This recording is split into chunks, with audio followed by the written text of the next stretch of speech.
Hey guys, long time no see. So I'm going to be doing a tutorial on how to potentially do piano accompaniment for Need You Now by Lady Antebellum. I'm just going to get started on a few things. So I'm using sheet music from MusicNotes. I want to see if, yeah, there it is. So I'll put a link in the description for where I got it. Don't mind the highlighting. But the original key is in E major, and there's just a couple of techniques that I'm going to show you. See, there's a really consistent quaver bass line. I'm not going to follow it exactly because this is, well, I'll do a simplified accompaniment, but I want to show you a technique. So the bass line is really repetitive, so it's essentially doing this. But instead of doing one finger doing a repeated note, I'd recommend doing 3 fingers.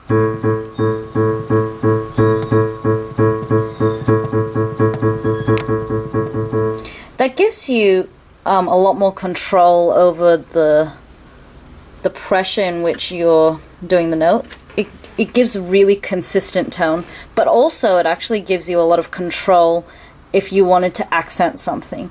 And in this piece, I'm gonna recommend a particular rhythm for it. The rhythm that they've suggested is really, really simple. It's like crotchet beats, but I think to propel the song along, it would make more sense to have a sophisticated rhythm, which I'll be getting into later. So with a bass line, it would be better to do 3-3-2. So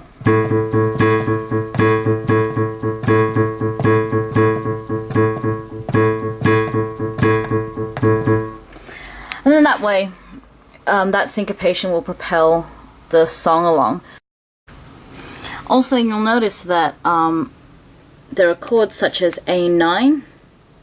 A9 is actually, technically, A major chord plus the 9th, which is a note above the octave. This is an octave, so the 9 is this. So it should be, which sounds cool, but in reality, that's not what you're playing, partly because you can't. For most people, they can't really span more than an octave. But also, it's not what you really want. I treat A9 like I would A add 2. So, A plus the second note. That crunch is what, that crunchy sort of sound is really what you're trying to get at. So sometimes I'll play a sus2, which is this, without the C sharp. Sounds a bit more hollow than this. That can be good, but it can also sound really muddy if you repeat it several times. So you can actually, for the first beat, play that full chord, and then for the remaining repeated chords, play the sus2. And you can also play around with arpeggiating the chord, and that would make the sound flow better. You've also got chords such as C sharp minor, and you'll notice on the sheet music, the melody note goes down, so, and then up. So it will sound like, and that's cool because it gives some sort of melody to it.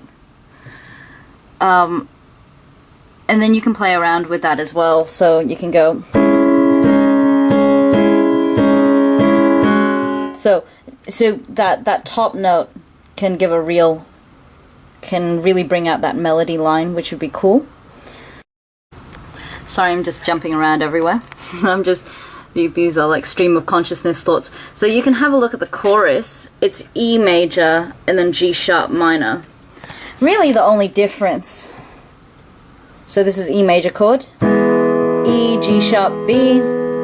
G sharp minor chord is G sharp, B, D sharp.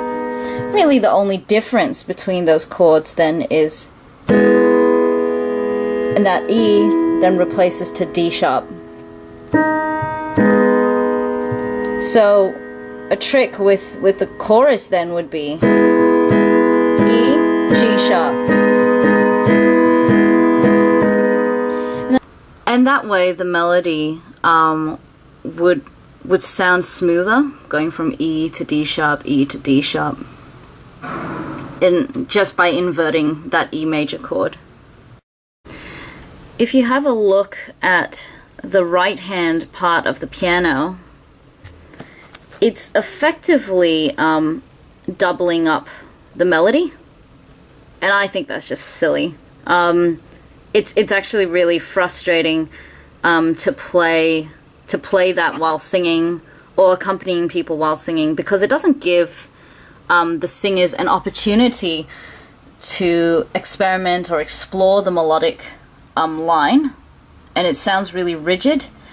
Or if the singer does sing something different to what you're playing on the piano, then it's just going to sound really muddy and just ugly. So I'm going to, when I'm going to be playing through it, I'm actually going to just be playing the chords, so the A9 and then the C sharp minor and then back to A9, the chords in the right hand, and making up my own sort of melody in the right hand with the rhythmic frame that I'm going to put on it, instead of playing these melodic notes, which is just quite frustrating.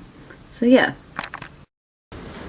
So sorry for the weird angle, but there's no other way for me to show you guys the keyboard. So now that we've just covered the basics of that, I'm going to show you the rhythm that I think would be good for this song. So it's in 4/4, the piece, but we're gonna go 1 2 3 1 2 3 1 2 1 2 3 1 2 3 1 2, and it sounds like this.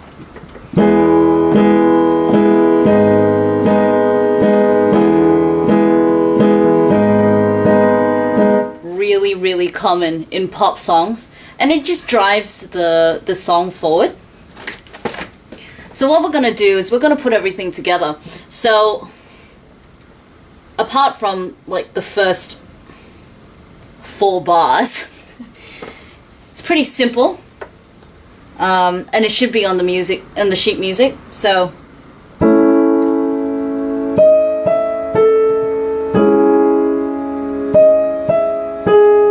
now the sheet music then goes left hand and then G sharp with the right hand, but I'd recommend just doing it with your right hand, everything in your right hand, so your left hand has enough time to get down to the bass.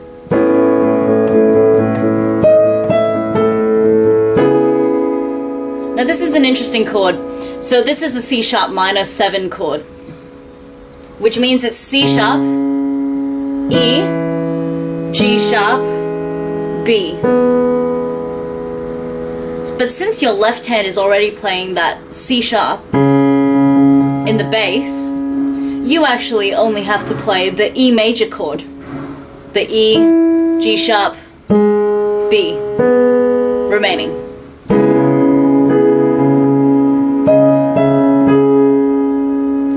With a lot of the 7 chords you can do that. So your left hand will be playing the bass note, and then your right hand is playing the rest of the chord, and that way it doesn't sound so muddled.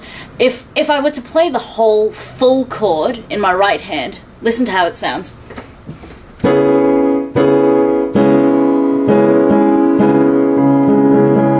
As opposed to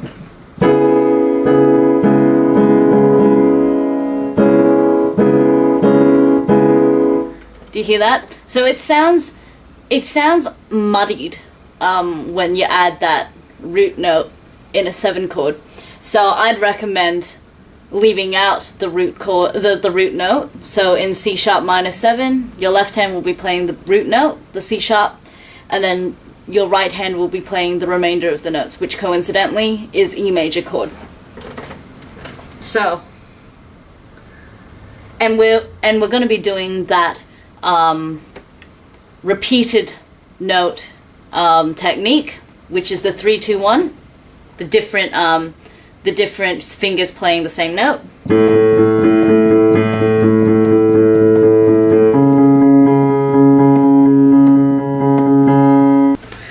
Okay, so what we're going to do is we're going to maintain that left hand repeated bass note throughout the verse, and we're going to play the chords in the right hand in that rhythmic structure, that 1 2 3 1 2 3 1 2. All right, so this is the verse. This is the first verse anyway.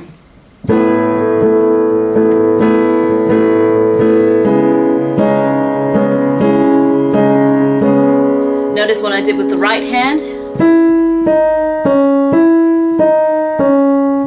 all the while maintaining that C sharp and G sharp.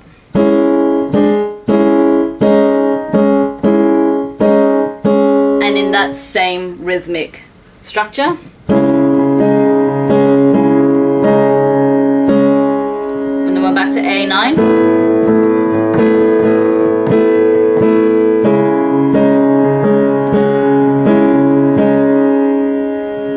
Now that's potentially a way to do that. Alternatively, you can bring that that melodic motif back. So if we start again from the verse, this is what it sounds like.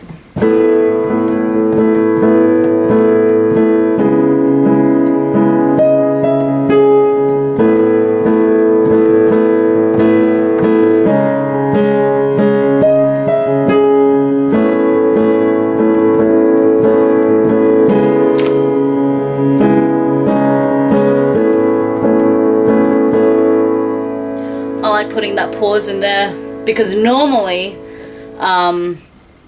if you have a full band, the drums has an opportunity to do a filler there, and it gives some pause between the verse and the chorus as a distinct section in anticipation for the chorus, which is cool as well. So and then we head into the chorus. I would recommend doing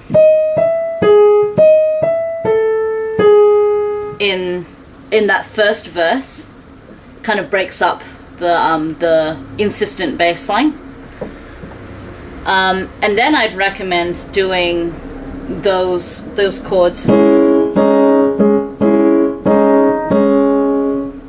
the second verse, as a means to add variety to your cover. So your chorus then is, so listen to what I just did with my right hand, it's the same, but listen to what my left hand does.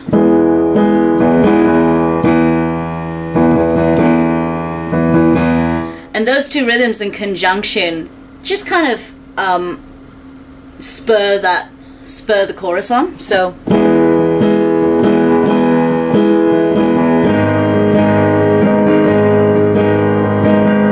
now if we kept repeating that would actually be really boring. So try breaking up your octaves. So by the way, the music for the chorus is the same in the bass line as it is in the verse. So it actually, in the chorus, the sheet music says, and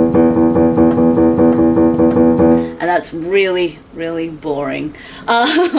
You want to differentiate the verse and the chorus. So I would recommend going for something a lot stronger, such as this chordal arrangement for the chorus. So to add variety to the chorus, break it up break it up with arpeggiations in your right hand and your left hand. So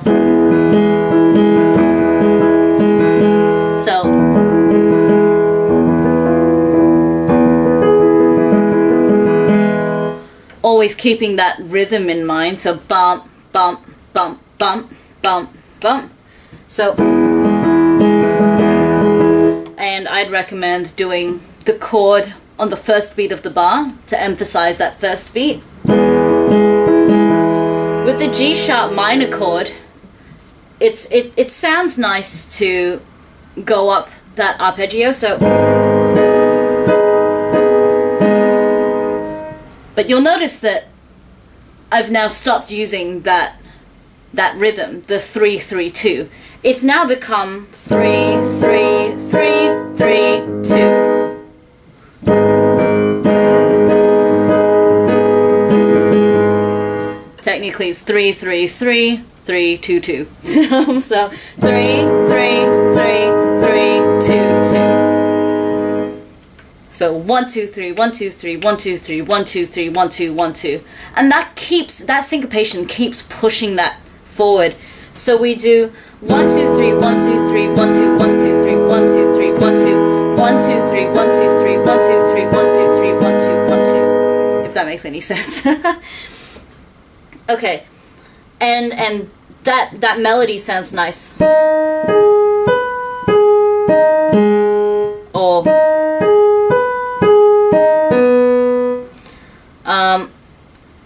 also, since E and G sharp minor are so close together, really what's only changing is that bass line. So you could technically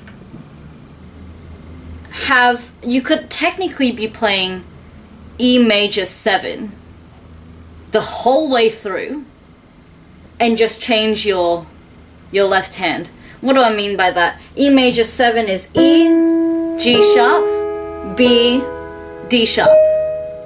And that's the combination of E major chord and G sharp minor chord. So you can technically go and just have a shifting bass.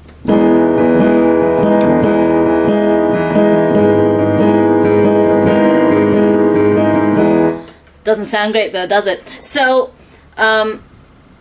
have a feel around of what you'd like to get out of it. The 7/8, so the D sharp and the E.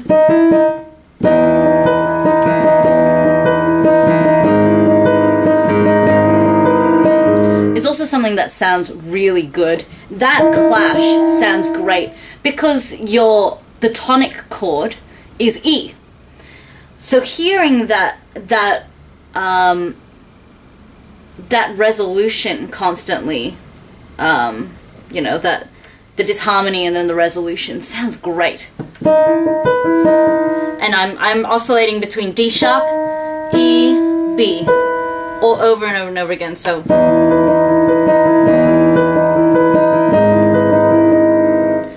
and that could add a totally different flavor to the sort of cover you want. If you want a really acoustic, sparse cover, that is definitely something that you can employ. So, or just playing around with that. That's D sharp, E, and G sharp. Just play around with that chord and see what you come up with. It sounds really nice, but just be careful.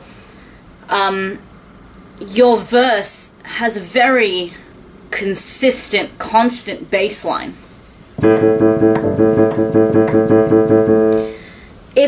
If your chorus ends up being that, or that's also very insistent and consistent, constant. So you want to be able to differentiate those sections. Partly because the ear, after a while, if you just have this insistent quaver drive, the ear kind of confuses. And especially when your brain is looking for structure, it's a bit harder to grasp. So I'd recommend, if you're doing something really consistent in the verse, to break it up in the chorus with just chords. Or if you were doing a really sparse verse,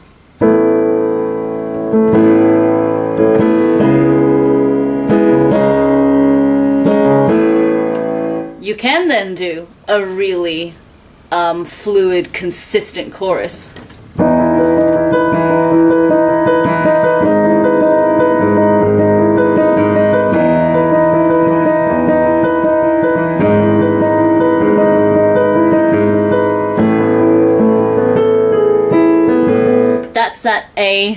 That's the A9 chord. Now the trick is, A9 technically, apart from just the C chord plus the 9, you can actually layer two chords on top of each other. You can actually go A, C sharp, E, that's the A major chord. You can layer the E major chord on top of that. E, G sharp, B. This is what it sounds like. So, when you're then doing that fluid sort of motif, you can actually transfer that into A major chord. Or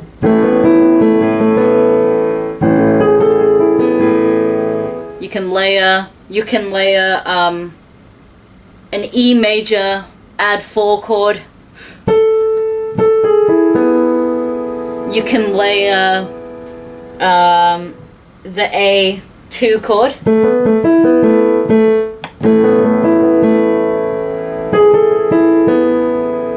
So there's a lot of possibilities with that A9 chord, depending on how much dissonance you want to create. Especially if you're up here. So this I'm playing that the right hand in the middle register, but if you want to play it up high,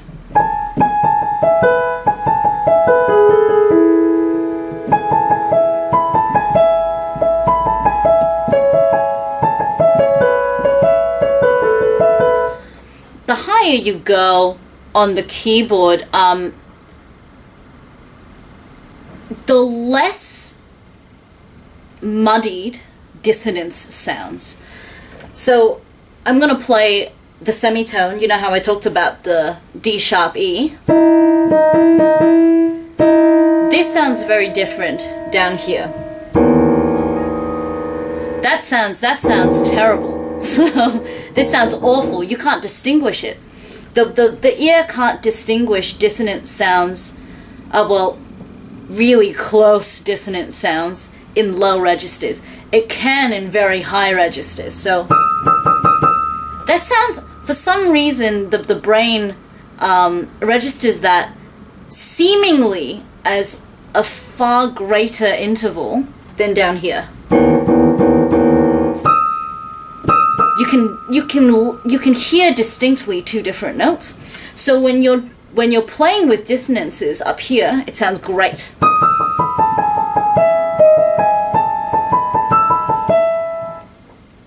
So if you're going to do a really light acoustic version of Need You Now, I'd recommend really exploring the dissonances and the complex and added chords like A9 or A9 under E up here. Doesn't that just sounds really pretty? So that's just something that you can just play around with. And then we head into, so try and add variety. Definitely, you want to especially because Need You Now really doesn't have much of a bridge, like, at all. It's more like half of the pre-chorus coming back for the bridge. So you definitely want part of driving the song forward is to add variety to reinforce structure.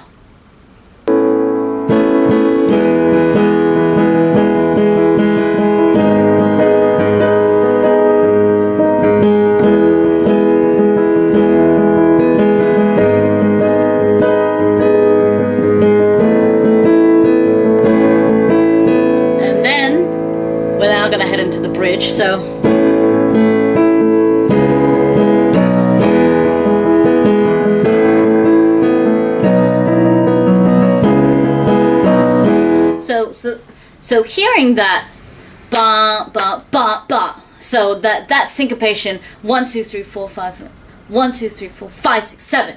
So actually no, sorry. It's 1 2 3 4 5 6 and 8.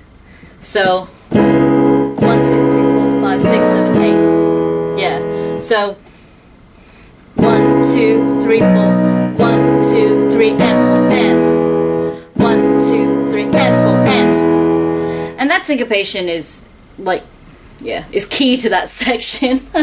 Just because that's the recording. I mean, you don't have to do that if you don't want to. It's interesting hearing that. And I'd recommend arpeggiating stuff to keep things broken up a bit. So arpeggiation.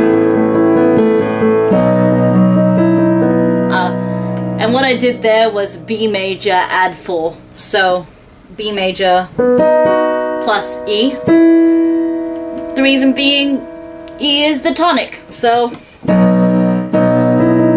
and that crunch note, the D sharp to E again, is really good. And then depending on what your singers would like to do,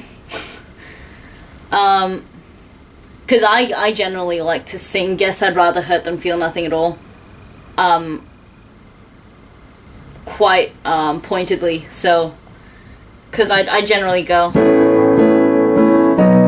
guess I'd rather hurt than feel nothing at all. That sparseness is actually really nice. You can even hike it up to the next register. Guess I'd rather hurt than feel nothing at all. Just to add variety again. Distinguish it from the chorus. And then we come back into the chorus. And if you've got it up here,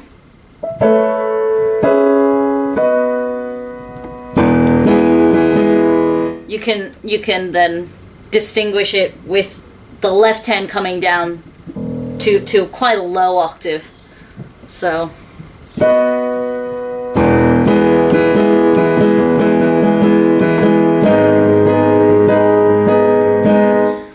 one final note would be the coda. So I just need you now, I just need you now. That section. The coda, I'd recommend that repeated note again. So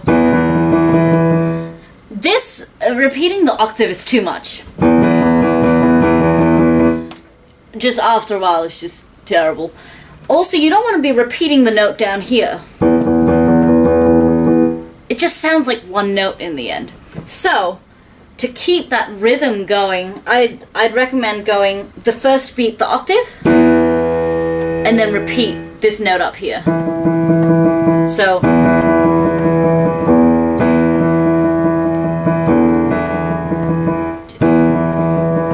and if you can't, and if you struggle to go octave straight into repeated note, just wait a beat.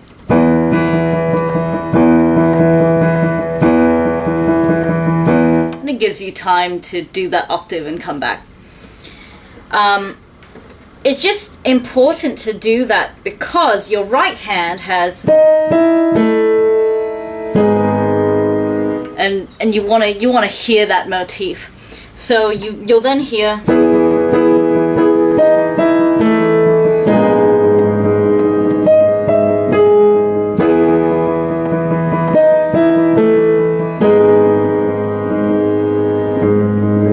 and then just kind of go with those chords. So I'll play for you right now how I do the whole thing, and then I can also play another alternative, a really slight acoustic version. So here we go.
A really acoustic version would be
So that's potentially a way to differentiate possible interpretations of the song. But that's for you to have fun and play around with. If you guys would like to request more songs for me to do more tutorials, that'd be greatly appreciated.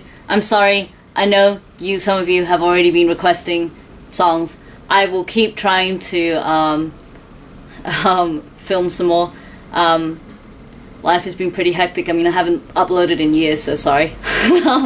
But if you like this content, and I'll be back, please like low, and yeah, hope to see you guys in the next video. Thanks for being so patient. See you guys.